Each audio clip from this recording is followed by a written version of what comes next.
What's going to be? How's it hanging? How's it happen? You guys know this is Kevin from the Chord Progression Podcast. The podcast Rolling Stone Magazine describes as one that initiates profound discussions with rock and metal artists, allowing fans to discover the creative workflow of their favorite musicians and understand the factors that make the band succeed or fall from fame. We are also sponsored by Dark Fusion Systems, the best for your custom computing needs. Get $100 off your entire bill. Code CPPod at darkfusionsystems.com. Link show the podcast below. Future presentation, we're going down under for this one. We're going to Australia once again, find more great new music. And we're talking with Dale from the band Ocean Grove.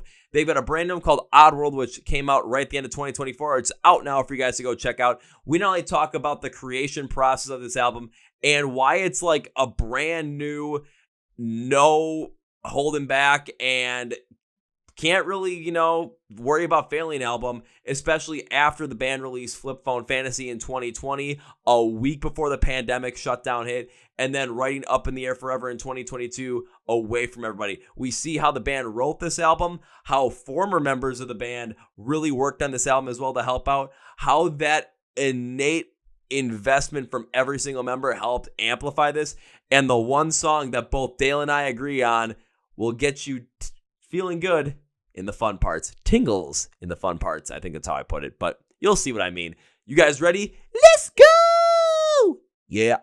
Well, ladies and gentlemen, boys and girls, listeners of the Chord Progression Podcast, we're going to go right into it right now because we're going to be talking about Australian music, especially when it comes to Australian metal. You know there's going to be a lot of quality behind it, not only from the many Australian bands in the rock and metal scene that are blowing up, but it seems like every time you discover one, it's going to be good, it's going to be interesting, and it's going to make you want to listen to more. And this band right here is releasing album number 4 called Oddworld on November 22nd, 2024. We are literally recording this like the day before it releases. But of course, at this point, you already know what the album's about. You may have listened to it, but if you haven't, get ready for some great Australian new metal, metalcore, alt rock. You want to mix a lot of stuff in there. It's in this album for you. So please welcome Dale from Ocean Grove to the podcast. So Dale, welcome to the Chord Progression Podcast.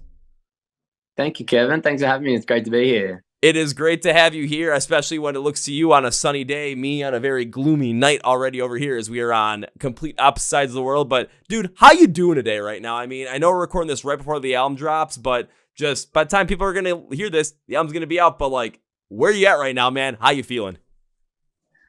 I'm feeling a mixed bag of emotions, to be honest. It's sort of, a little bit of excitement, a little bit of relief, a little bit of nervousness. I guess they're all sort of similar emotions.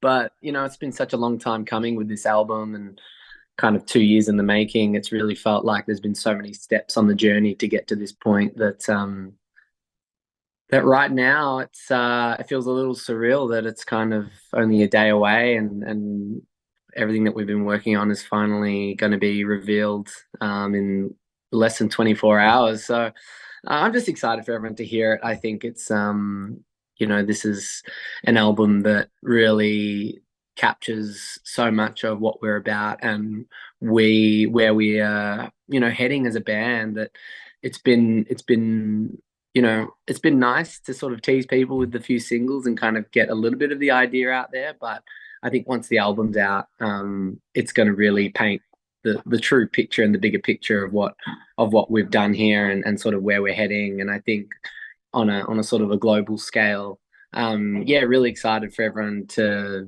experience that full picture and really sort of, kind of see that, we've arrived and we mean business.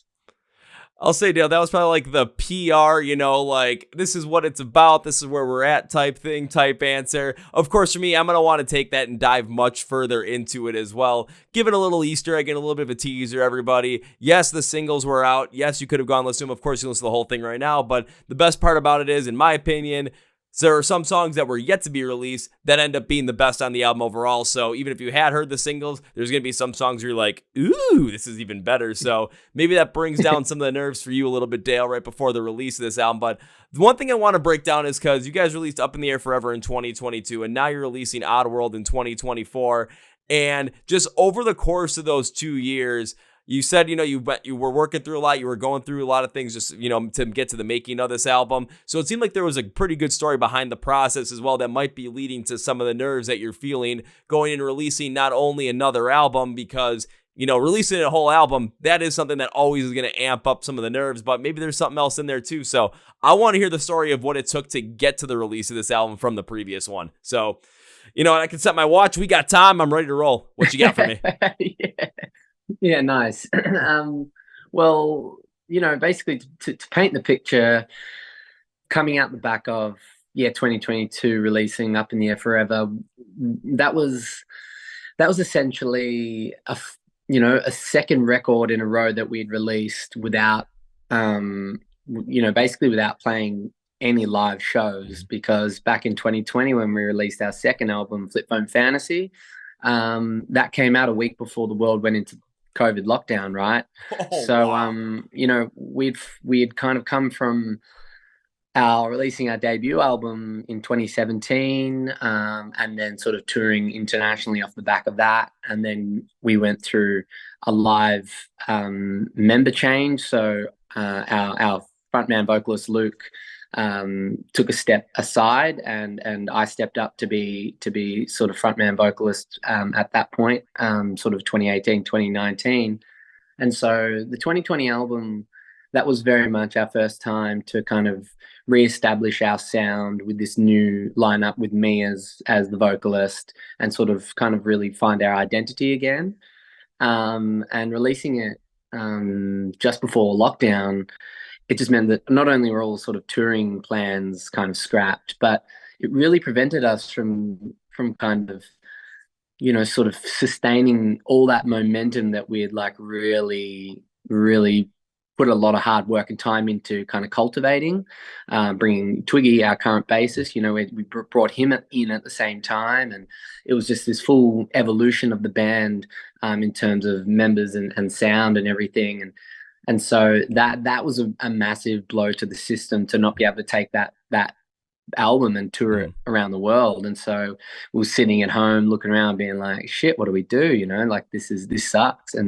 And so the only thing we could do was to write another album. The only way that we could be active artists and a band whilst not touring and not playing shows was to write more music. And so even that process was quite a challenge, because we couldn't even really at times be in each other's houses. So we were trying our best to record music over Zoom, which, at the best of times is just a pretty crappy situation. And so those couple of years there were really, really challenging, and tested our, perseverance and sort of our long-term vision of being like, okay, nothing's certain right now. We don't really know whether we're going to be able to enjoy the fruits of any of this labor, but we need to kind of keep going, because you just don't really know what's going to be around that corner. And so eventually, obviously, things did start opening up, and we were able to take not only one but two albums out on the road and do some sort of touring over in UK and Europe, and a whole bunch here in Australia.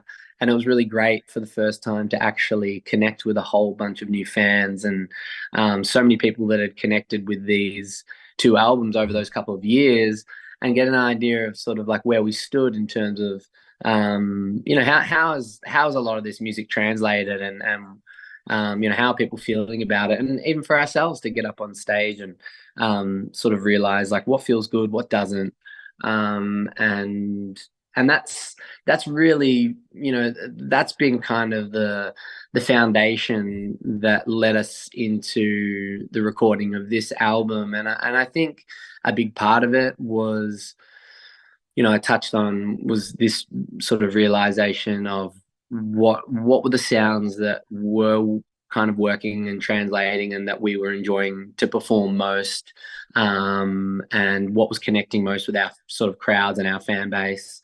But also having this opportunity to actually be in a room together and write together.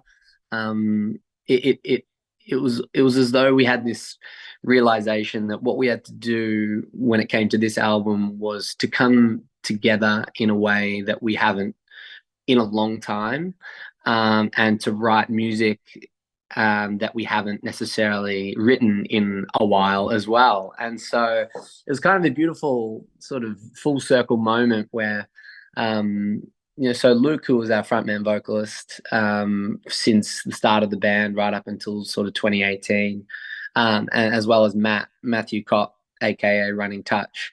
He was the original guitarist of the band, and he departed back in 2014 to start his own electronic music career as Running Touch. And so they've both been in the band but behind the scenes as what we call sort of studio members, right? And so although since 2018 when I stepped up as frontman and we brought Twiggy into the band as well, the face of the band did change, and that sort of became the core unit of the writing sort of team and everything. But always on the outskirts, Luke and Matt were kind of there contributing when and where they could. And so we never really regarded them as not being part of the band. We just sort of saw them as, the studio members that can kind of contribute when they can. And it's a cool thing. But with this album, it was very intentional on our part to bring what we're terming the Oddworld collective, to bring us together as a unit again. And what started as, we're all mates from high school. We started this band when we were 15, 16 years old. And so for us, the beginnings of this band were very much about just being together in the same room, hanging out, enjoying each other's company, and maybe writing a bit of music on the side, but more so just listening to music and just doing what teenagers do, right? And so as the years have gone on and things have become more serious and lives have sort of, dictated, and careers and these kinds of things, it's made it more difficult. But with writing Oddworld, we made it very intentional to come together, be in the same room. We hired out an Airbnb for a week and sort of all bunkered down with no distractions, just the five of us, to write, a big portion of this record. And moments like that really stand out as very special. And I think that energy that we were able to capture of sort of just being together and enjoying each other's company was really injected into the record. And that coupled with this idea of returning to this sort of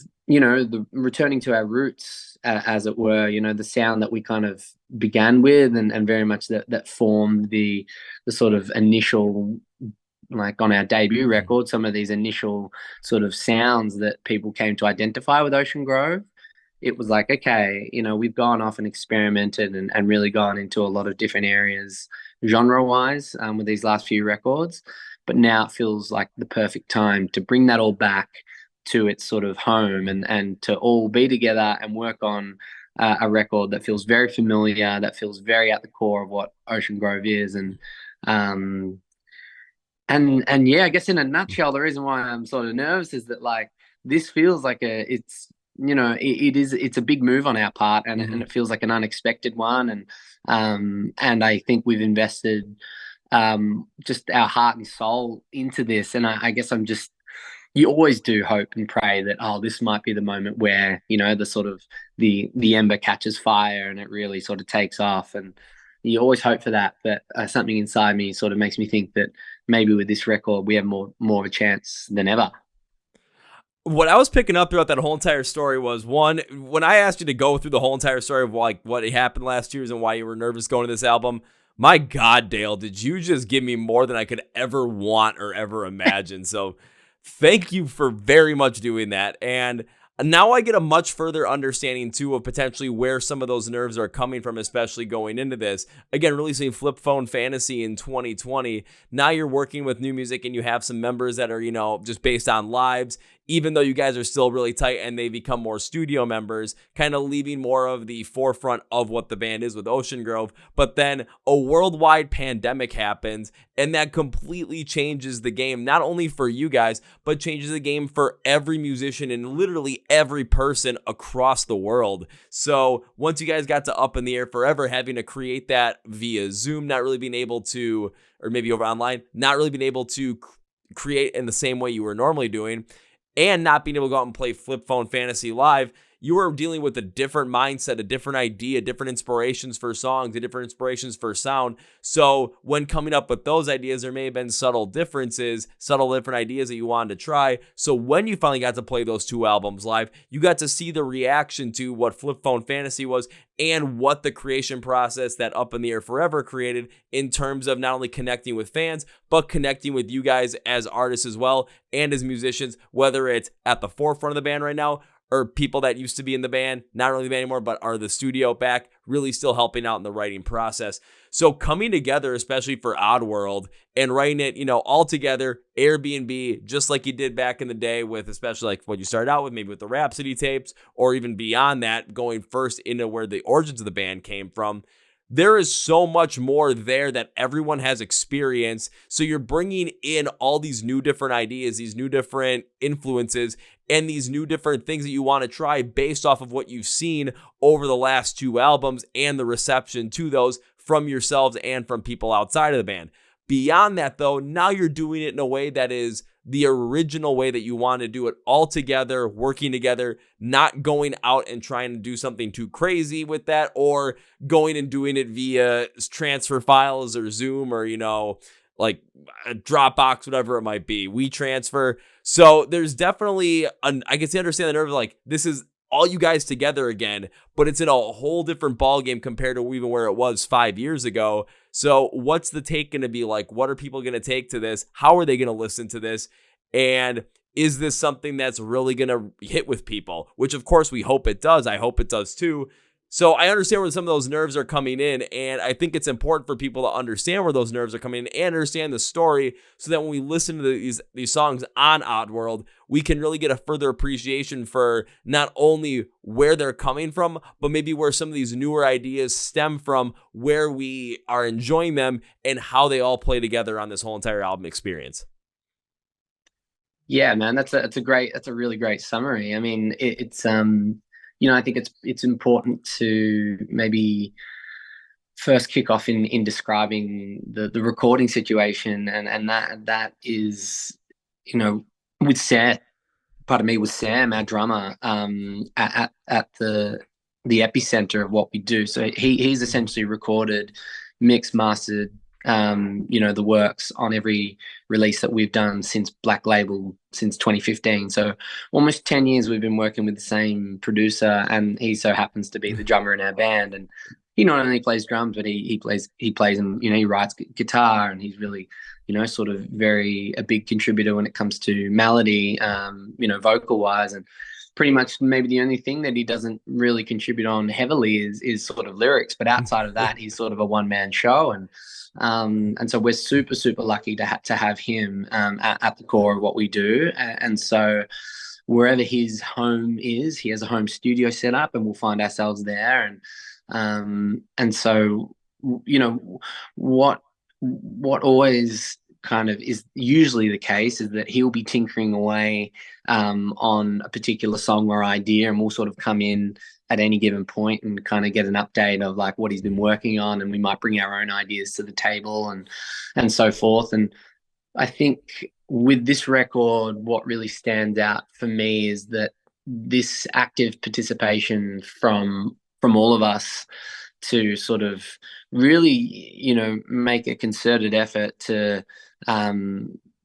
be in the same room was really a defining aspect of this record. We had set the tone of what we wanted the record to be, what the sounds were going to be. In the past, it's maybe felt like we would just sort of, throw a bunch of ideas at the wall and see what sticks. But I think for the first time in a little while, we had a very clear intention of what this sort of record was basically going to sound like. And it's sort of funny to say that, because now when I listen to it, and when most people listen to it, probably think like, how can you have a clear vision of something that's so like sporadic and all over the shop, right? Like it seems like it goes off in all kinds of directions. But, the intention behind it was that this needed to be a record that took everything that was good and has felt good about Ocean Grove since our inception, right up from its birth, right up until now. And then, taking that and also injecting our vision of what the future of Ocean Grove feels like as well. So it's this amalgamation of sounds that inspire us and that have inspired us and that really feel like they are the best representation of the Ocean Grove sound. And that's why we called this record Oddworld. You know, we've sort of had this term in the sort of Ocean Grove vernacular and the Ocean Grove lore for you know, almost 10 years now, well, at least since the release of the Rhapsody tapes. You know, we've kind of referred to our music as Oddworld music, and it's appeared in lyrics and in music videos and in artwork and merch and all these things. And we've kind of always toyed with this idea, and it's always been a little bit of an obscure one.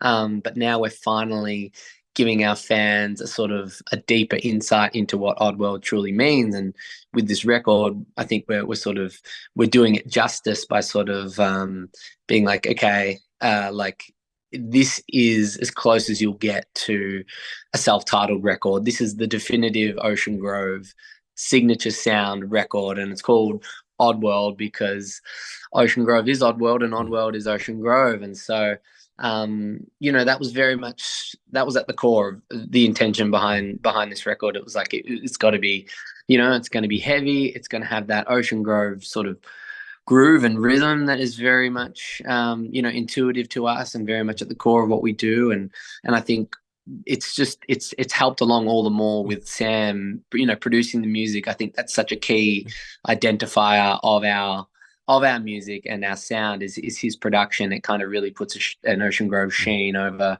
kind of everything that we do, and it's very sort of signature and identifiable for that reason too. And so, you know, I look at the songs that are within there, and Luke and Matt's sort of contributions, as well as Twiggy's contributions and Sam's, and I sort of think, you know, we're all unique and individuals, and we all have our own experiences and influences and our own sort of set of unique skills and talents. And when we come together, it's this beautiful fusion of ideas that sort of filters through kind of 5 layers of like a bullshit detector, where we can kind of all sit in the room and be like, yeah, you know, that's good. Or if we all like it, then it kind of passes the test. But if not, you know, it sort of gets you know, thrown away, so to speak. And so it's by that measure as well, it's really important that we kind of came together and all sort of wrote a lot of this record in the same room, because it really confirms this notion that when we're together and the Oddworld collective is writing like as a unit, that's when we come up with our best stuff and music that best represents who we are. We got to give a shout out to Sam, who seems like the Swiss Army knife of the band. You need a producer, boom. You need someone to mix it, master it. You need someone to play drums. You need a spoon. Sam's got you covered. Exactly right. Yeah, shout out Sam. You have to get him you might have to give him like a shirt that really has like, or like that has like the look of the Swiss Army knife, or just get him a Swiss Army knife with his name on it and be like, "This is you for the band, my friend." Thank you. There we go. Christmas 2024 gift sorted. Oh, there you go. Perfect. You already got Sam covered. He might wonder why you're doing it. Be like, okay, well, I did an interview. Here you go. Check it out. You'll find out exactly why I gave you a Swiss Army knife. But what makes a lot of sense for me in a couple of these instances is when you talk about especially having Sam produce this, mix it, master it, and being the drummer in the band as well, it does add to the idea of understanding where that overall idea of Oddworld music and Ocean Grove is going, especially when the concentrated effort of this album is to be that definitive Ocean Grove album, or to really understand where the sounds of Ocean Grove are and can go. So if people are wondering, it's like, yeah, this album definitely does bounce around and goes to different places pretty consistently.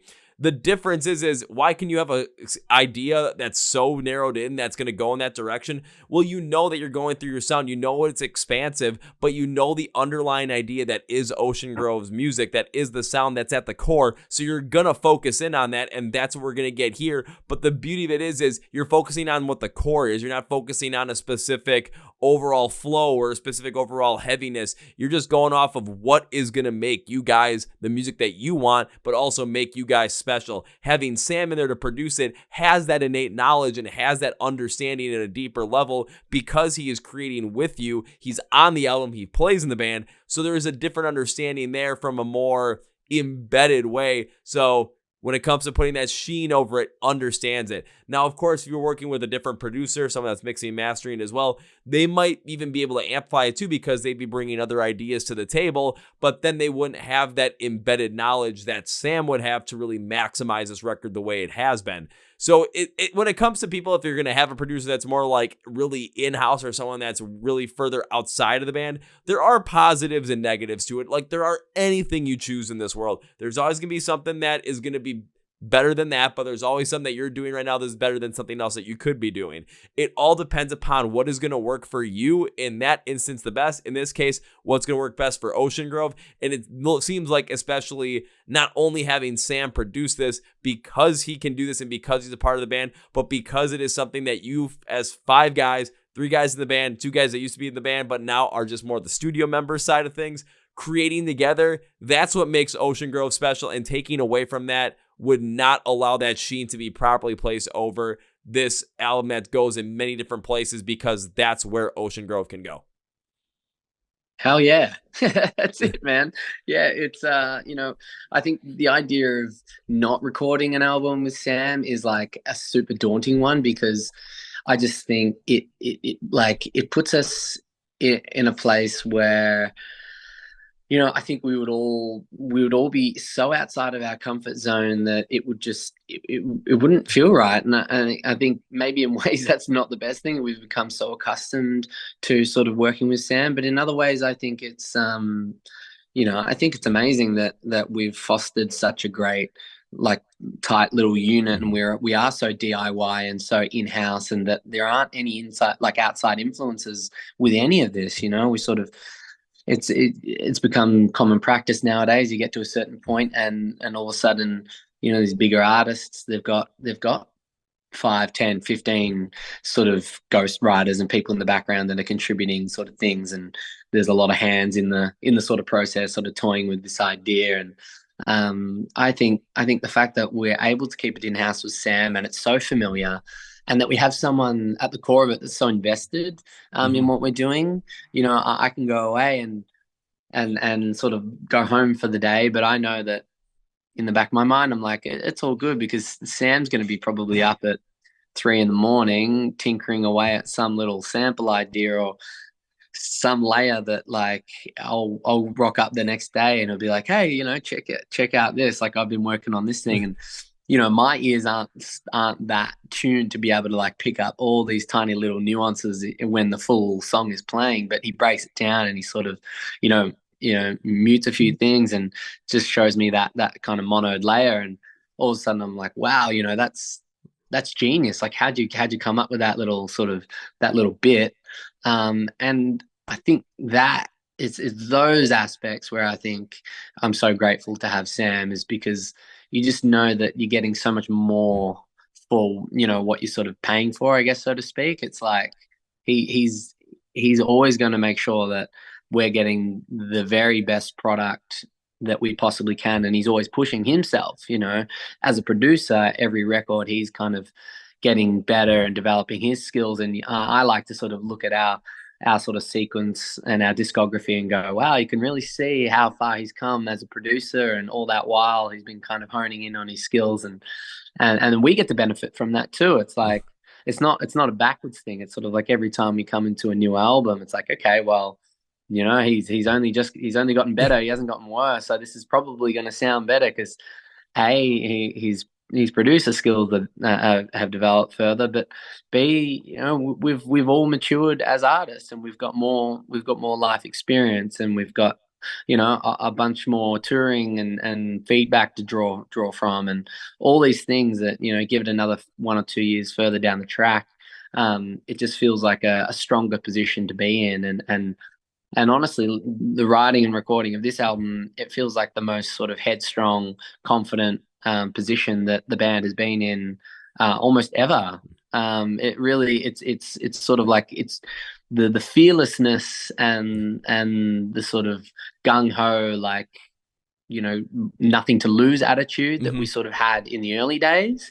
We've taken that, but then also combined it with a wisdom and a sort of maturity that only comes with time and age. So yeah, I think that combo has been very, very lethal in sort of in writing this record. And yeah, I really sort of believe that it's and hope that it's translated. Well, I mean, yeah, you have that, like, what do we have to lose mentality, because take a look at what happened with the last two records. The Flip Phone Fantasy, you released it and all of a sudden the world shut down.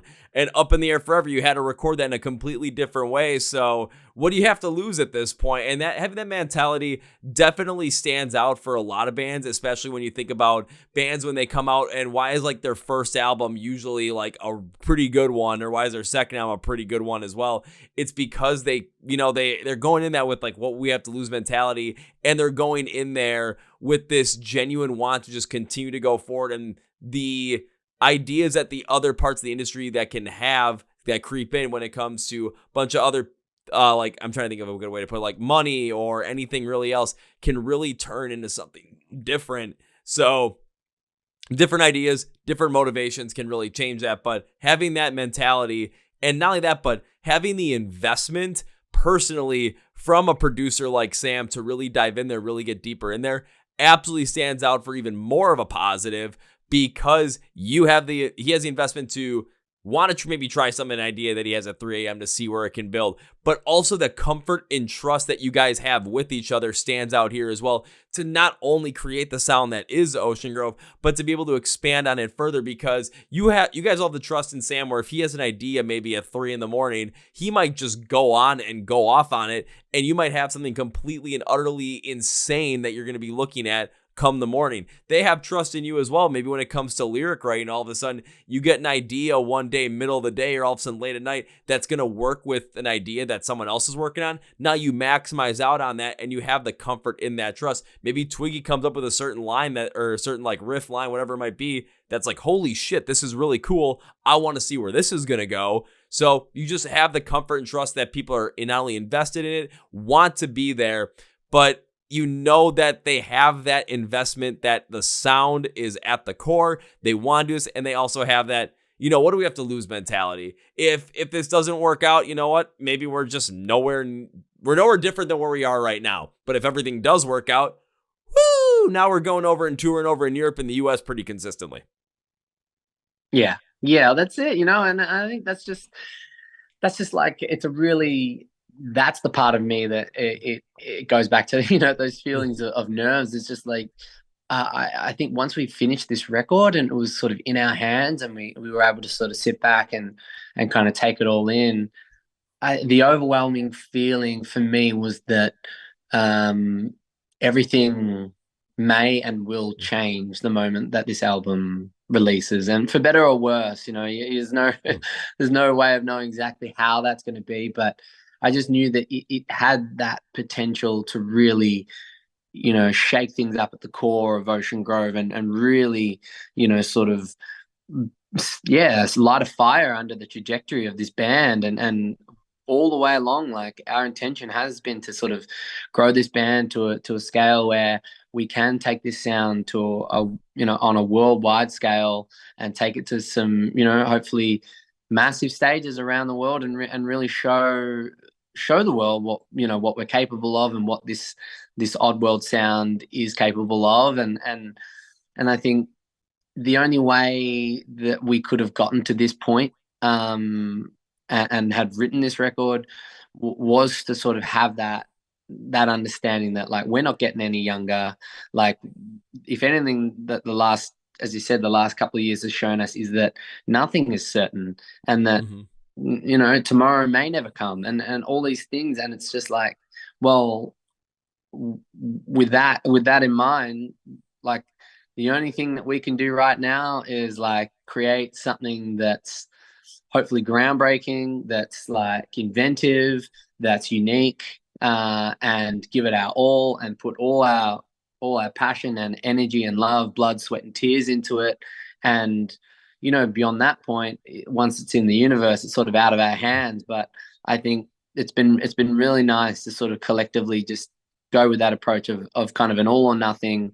This has to be the record. This has to be the one. It has to be. If we were never to release anything beyond this point, will this be a record that we can look back on and hang our hat on and be super proud that we did it? And, regardless of the outcome, I can confidently say that we all are, that we are incredibly proud of what we've created, and hope that it really resonates and connects with audiences around the world. But at the end of the day, we did something that we enjoyed, and that we enjoyed the process of making. We'll be in the studio, and sort of playing back an idea, and we'll be all up jumping around and acting as if we're in the crowd of a show being played with, these songs going on, and trying to get into the mindset of like, how would we react if this was someone else's music? And so even that, it's a very active process that we like to kind of get into and sort of really feel into what we're doing and the whole experience of it. And so, with that being said, it's sort of like, well, there really doesn't feel like there is anything to lose at this point. It's just like whatever comes from this is just a bonus, because it's been such a wild ride and we've had such a great time, and we've been able to do so much and achieve so many things I don't think we ever even dreamed of. That to think that we're now getting kind of a second, third, fourth chance to sort of do something really special is just amazing. And so I'm going to just not take that for granted, and really just take this opportunity to, just see where it can take us all. Take the opportunity, take the chance, and absolutely run with it. And like you said, this could be a record that absolutely changes a lot of different things for you for the positive. Honestly, we could have a conversation today, and I could try and have another conversation with you tomorrow, and it could be a completely different mindset, completely different identity, just based on how this album is going to go. And hopefully it's all for the positive. So one thing I do want to ask about the album is, now this is going to be a question I ask a lot of people when they have new music coming out. Of course, again, everyone can listen to the album at this point by the time this releases. But at this point in time, when we're recording this, it's right before the album releases, so everyone has heard the singles.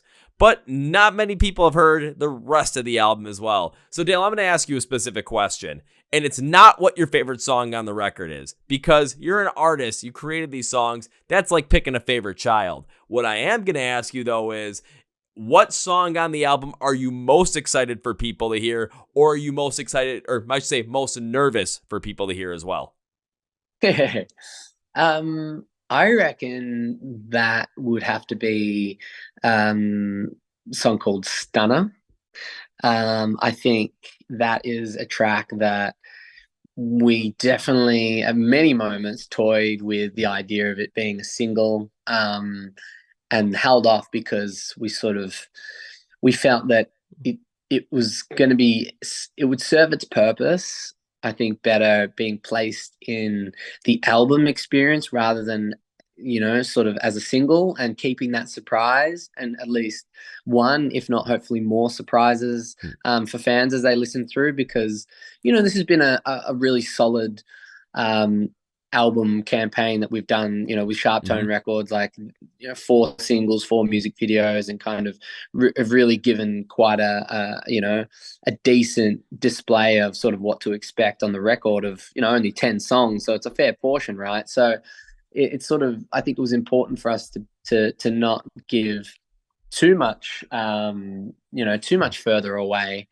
And I think a song like Stunner is a really great curveball that comes fairly early in the album, that I'm really excited not only to sort of see people's reactions, anyone that has any friends that we have shown, it's been funny, like a half an hour later they're there sort of like humming the tune, or singing the lyric, or sort of saying like, oh yeah, that's the one. And sometimes that's really reassuring to know that, like, oh, even though we've got all these singles out and, we sort of have confidence that they're all sort of strong songs, it's nice to know that even despite that, there's other songs on the record that still stand out as someone's favorite. And I think if you can have enough of those, it really adds up to a whole picture being quite a strong bunch of songs, where sort of any song could almost be a single, other than the odd sort of interlude or whatnot, Yeah. So Stunner, I think that captures the sort of bounce that I was referring to earlier.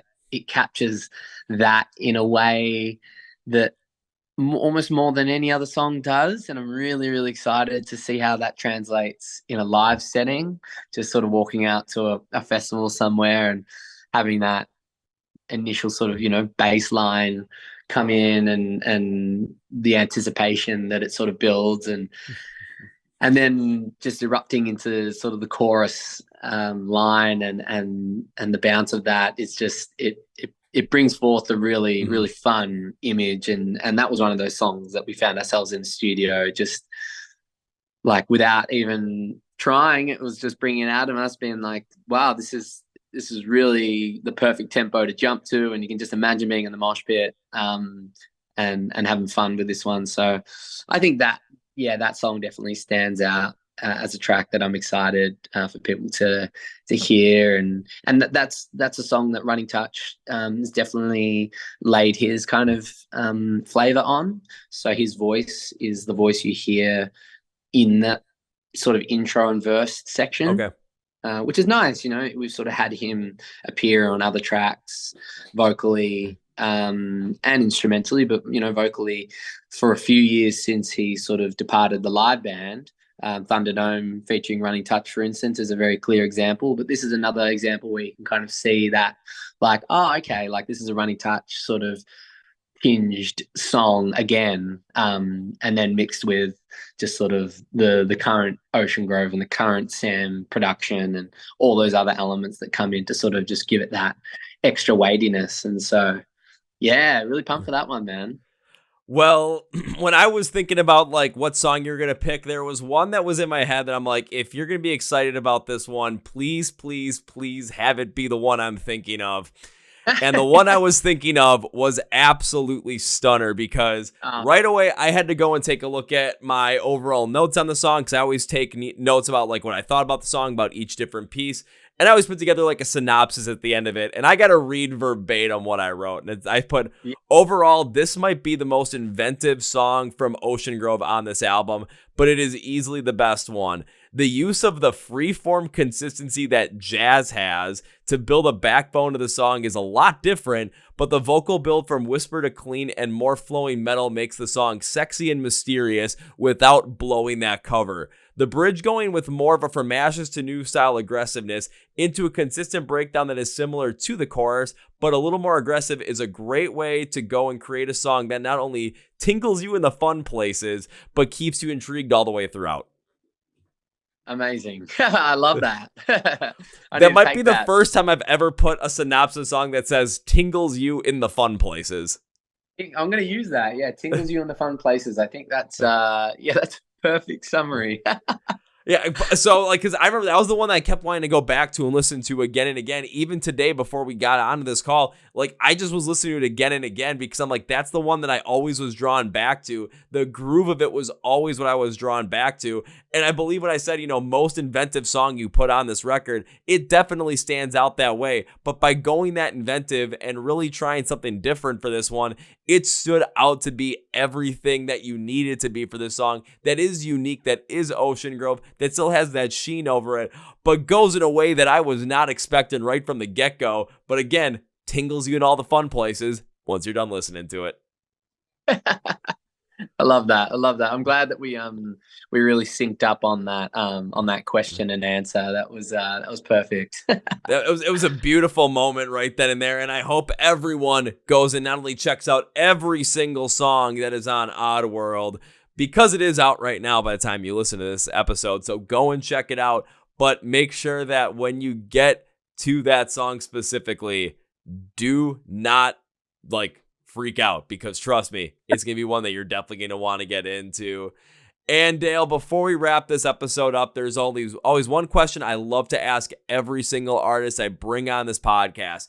It is something that I like to ask for us to get into more new music and more great music, but it's also a way for you to get us to know about the great music that you know and love and want to have more people listen to. So I'm going to ask you for 3 of these. So can you name me 3 bands or artists that you love that you would love to see more people get into right now?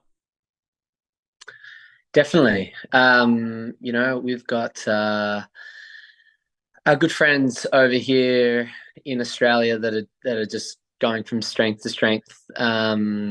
as a band called Thornhill. And you obviously heard of them. I think they're good mates of ours, and just crushing it. And so Thornhill is definitely worth a shout. Shout out to the lads. I think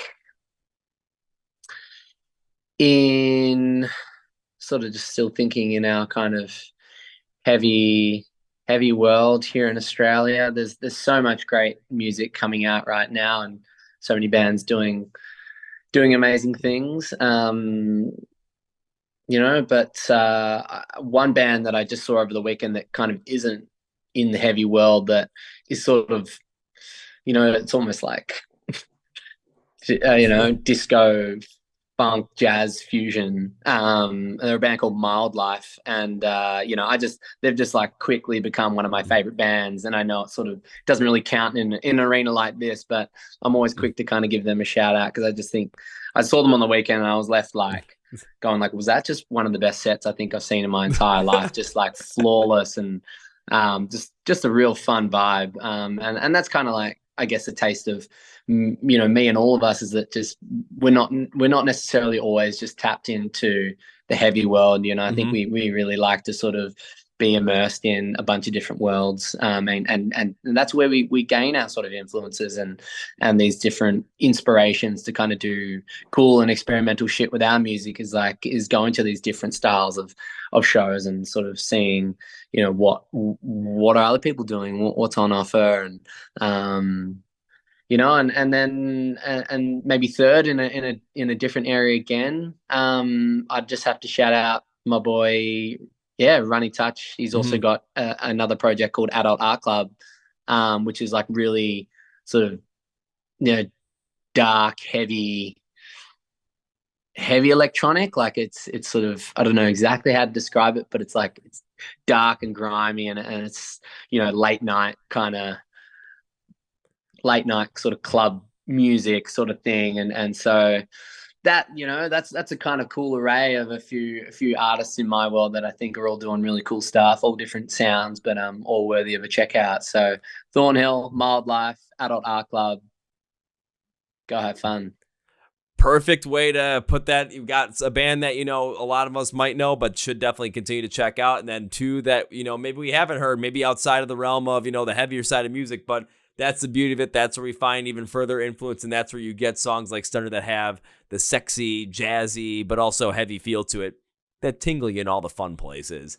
Well, Dale, I want to thank you for taking the time today, being on the Chord Progression Podcast. I'm going to end this episode with three things. So first things first, everyone, by the time you are checking out this episode, Oddworld by Ocean Grove will be available for you to go listen to. So here's what you're going to want to do. You're going to go to the description of the podcast where it says find Ocean Grove online. Link symbols are going to be there for everything. Social media wise, where you can follow the band, where you can check out the music videos, where you can listen to the album, where you can download it, where you can stream it, all that good stuff, where you can go see them play live when they're playing live in 2025, because that's going to happen. You want to go see them. And you're also going to be able to check out any kind of merch that they have out there to go support them. So go and make sure you do that. Call me Google. I did all the research for you. I did all the search for you. All you got to do is click on a link and go. Now it's time for number 2, Dale. Whenever I'm guesting the podcast or I'm the podcast, I tend to make a certain promise as a way to say, thank you for taking the time, and I wish to continue to support the band in the future. So the promise is not an if. It is a when. It is a when I get to see you perform live for the first time. We're in two completely different countries, two completely different parts of the world, but it's going to happen at some point. But when I get to see you perform live for the first time, I will find you. I will come and say hi to you. But the real promise is first round's on me. Yeah, you bet. You gotcha. Oh, hold me to it, man. And now it's time for number 3. As we bring this episode to conclusion, I cannot end this by saying goodbye. That is way too final. Plus, I made you a promise, and this was one hell of a conversation. I want to make sure we do this again, possibly, later in 2025 as well, to really catch up with you and see how Oddworld did for you guys and where you are from there, and maybe a completely different conversation we had the last time. So, Dale, this cannot be goodbye. This has to be, I'll see you later. See you later, mate. That's beautiful. I look forward to it. Thanks for having me. Well, folks, this is my interview with Dale from the band Ocean Grove. Now it's time for Kevin's final thought. when we were talking about the creation of this album and how they have this like, what do we have to lose approach to this? It makes a lot of sense. Again, Flip Phone Fantasy in 2020, band may have had some different ideas going into it, but of course they couldn't fully expand on those ideas and get that album out there as much as they could have because of the COVID-19 pandemic. And then Up in the Air Forever definitely changed it around as well. Yes, they could go out there and tour on it, but writing it away from each other during the pandemic definitely changes up the overall idea. But working with Dale, Twiggy, and Sam and the other guys as well, having Sam as the producer for this whole entire thing and having his skills in there has not only allowed the band to continue to build up on what the overall like potential magnum opus is for this band with Oddworld, but really the amalgamation of who they are, what they want to be, and where they can grow from there, and having that straightforward understanding of what needs to be done and plowing forward on it. I mean, when we talked about Stunner, and I again need to remember what I said here, I described it as the song that tingles you in the fun places. Yeah, that song absolutely hits in a completely different light, and it's that kind of trust and in the band, trust in your friends, and the investment that everybody has in there that absolutely makes this work, and why bands that take those chances really maximize out on them. I want to thank Dale for being on the podcast. To go and check out Oddworld and go and check out everything Ocean Grove has to offer, go to the description of the podcast. Links are all there for social media, YouTube, where you can stream the album, where you can listen to it, where you can get some merch, where you can find the band play live. Please also follow us on the Chord Progression Podcast. We're on Facebook, Twitter, Instagram. Hit the subscribe button on YouTube right down here. Hit the follow button on either Spotify or Apple Podcasts. We're on both. Hit the like button for these episodes to help push this bad boy in the algorithm. I want to thank Dale for taking the time today. And that's going to be... I keep messing up on this. That's going to be for you, everybody. Thank you for watching, listening to the Chord Progression Podcast. My name is Kevin, and you guys know how I end every single one. So the big, healthy, and hearty. See ya! Yeah.